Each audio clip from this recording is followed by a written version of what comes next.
Hi, I'm Rob from Access TV here in the heart of Stockholm, the home of DICE, developers of Battlefield, and we're here for the world first reveal of Battlefield 4, which is going to happen any minute now over in that building with all these hundreds of journalists, which is incredibly exciting. Hopefully afterwards we're going to be having a chat with Karl-Magnus Troedsson, the General Manager of DICE, and he's going to be talking to us about everything we can expect to see in the new game. So, very exciting. Stay tuned.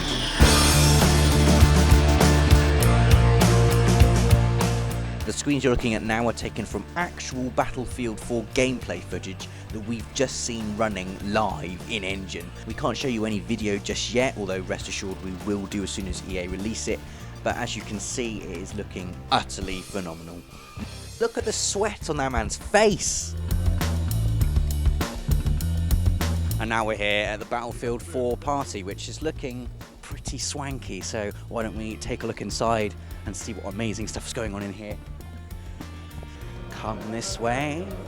Okay, let's see if we can squeeze in here.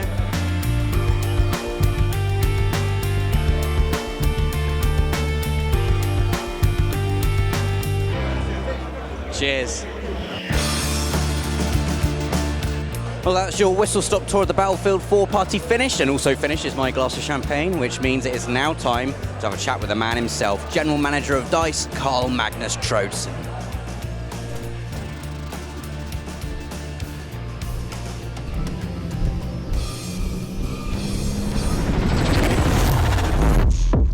So, Karl, thank you very much for talking to us.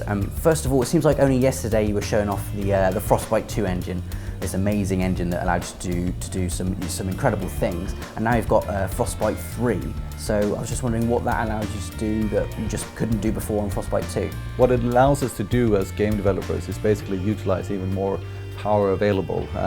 We can spend this on various different things. Definitely AI has been getting a lot more overhaul in the game. We have other things like forces in the world affecting more things like particles. We have more things like wind, etc., affecting trees and foliage, etc. So I mean, we were very, very happy with the performance of Frostbite 2 actually, and the leap now to Frostbite 3 has been about selecting various parts and polishing and making them even better, and in many cases also more scalable, which is very, very important. And in the presentation you mentioned the catchphrase only on Battlefield, which sort of sounds like you're making a platform more than just a game, a platform for different experiences in multiplayer and single player. Can you expand on that at all? It comes from what we ourselves, and also we see our players, how they entertain themselves when they play multiplayer. I mean, naturally multiplayer is about who can get the most points or which team can win. But if you go out and just YouTube Battlefield 3 or something, the amount of crazy stuff that you will find that people do, anything from jumping out of jets and sniping the other pilot and then jumping into his jet or whatever it might be. These are the kind of Battlefield moments that we describe only can happen in Battlefield. And we mentioned that today here as well, where we talk about signature multiplayer elements that we want to bring into the single player, and that this is definitely one. We want to give the player the amount of choice when they're playing in an action bubble inside of single player to actually take it on in whatever way they want to.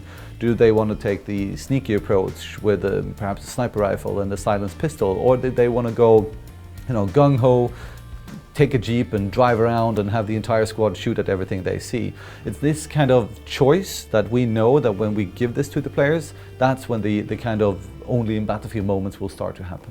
Going forward, looking at the next generation of consoles, do you think the PS4's graphical fidelity is going to be able to stack up to high-end PCs? Are we going to see as many players in multiplayer matches on PS4 as we do on PC? I can't comment on what we can and can't do on the next-gen consoles. We're obliged by our partners not to go into this in detail. What I can say is that we're super excited about where we are. As I mentioned today, it feels like we are starting a new era of Battlefield, but also a new era of interactive entertainment. So it's very interesting times moving forward, and yeah, you have to wait and see.